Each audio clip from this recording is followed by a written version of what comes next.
ইয়াৰৰ যি draft voter তালিকা অনা বড়ো কিছুমান গাঁও সোমাই পৰিছে। তাৰপিছতে আপোনালোকে আজি এক বিশাল প্ৰতিবাদী সভা আয়োজন কৰিছিল। এতিয়া বিধায়ক আহিছিলে, ৰাজহ বিষয়া আহিছিলে, কি পৰ্যায় পালেগে, কেনেকুৱা ধৰণৰ সিদ্ধান্ত হ'ল, কি গম পাইছে?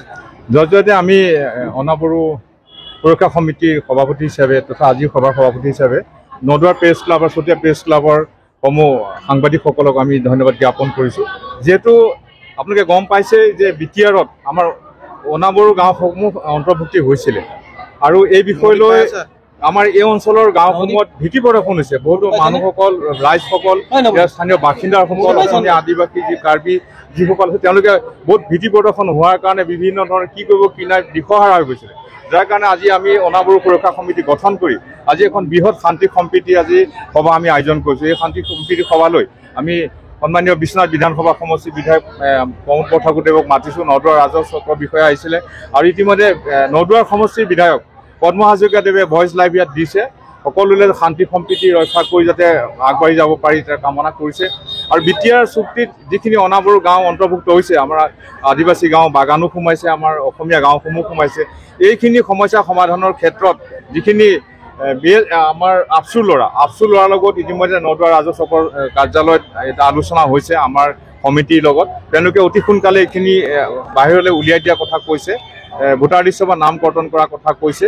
আৰু আমি আজিৰ সভাখনত বিধায়ক মহোদয় বা আমাৰ যিসকল বিশিষ্ট অতিথি আহিছিলে, বিশ্বনাথ সমষ্টিৰ চাৰ্জিং ছাত্ৰ সন্থাৰ, বিশ্বনাথ জিলাৰ চাৰ্জিং ছাত্ৰ সন্থাৰ সভাপতি, আছুৰ সভাপতি, জিলাৰ সভাপতি, যুৱ ছাত্ৰ পৰিষদৰ সভাপতি দিগন্ত বৰুৱা আৰু আছাৰ সভাপতি, সকলো আমাৰ জাতীয় সংগঠনৰ জিলাৰ সভাপতিসকলক আমন্ত্ৰণ জনাইছিলোঁ। বিভাগীয় কাৰ্যালয় বিষয়ববীয়াসকলো আহিছিলে আৰু বিভিন্ন গাঁৱৰ ৰাইজ উপস্থিত আহি আজি সুন্দৰ বাৰ্তা এটা প্ৰেৰণ কৰা হ'ল যে কোনো কাৰণে যাতে এই বিষয় লৈ পেলাই গাঁৱত ভীতি প্ৰদৰ্শন হৈ কোনো ধৰণৰ কাজিয়া পেচাল শান্তি নহয় আৰু শান্তি সম্প্ৰীতি বজাই যাতে ৰাখিব পাৰে তাৰে আজি ভাল বাৰ্তা এটা প্ৰেৰণ কৰিছে। আৰু অতি সোনকালে এই বিটিআৰ সমস্যাসমূহ সমাধান হ'ব বুলি ইতিমধ্যে বিধায়ক মহোদয়ে আমাক অৱগত কৰিছে। আজি ৰাজহুৱা সভাত প্ৰস্তাৱ লোৱা হৈছে যে আমাৰ জাতীয় সংগঠন, 4টা জাতীয় সংগঠনৰ বিষয়ববীয়াসকল আহিছিলে, জিলা পৰ্যায়ৰ, ৰাজ্যিক পৰ্যায়ৰ, তেওঁলোকে একেলগে জিলা উপায়ুক্তক আমাৰ এই বিষয় লৈ পেলাই স্মাৰক পত্ৰ প্ৰদান কৰিব। অতি সোনকালে বিটিআৰৰ পৰা অনা বড়োসকলক মুক্ত কৰিবৰ কাৰণে প্ৰস্তাৱ দিয়া হ'ব।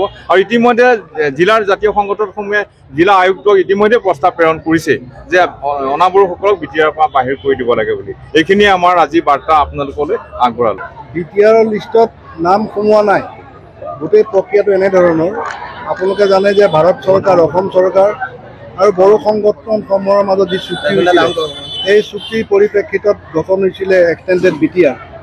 আৰু বিটিআৰত কেইখনমান গাঁও অন্তৰ্ভুক্ত হৈছে, যিবিলাক গাঁৱত প্ৰায় 90% বড়োসকল যি আছে সেইসকল গাঁৱে অন্তৰ্ভুক্ত হৈছে। কিন্তু ধৰি লওক, মই বুজাই দিছোঁ কথাটো, এখন গাঁৱত তাত ধৰক 50জন বড়ো মানুহ আছে।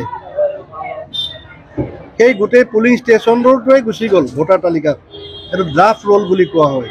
তাৰপিছত কমিশ্যনাৰে চিঠি দিছে চাৰ্কল অফিচাৰসমূহক যে এইটো ভেৰিফাই কৰিব লাগে। মই যিটো বুজিছোঁ, যিটো জানিছোঁ, কাগজ পত্ৰ পঢ়িছোঁ, এতিয়া ভেৰিফাই ষ্টেজত আছে।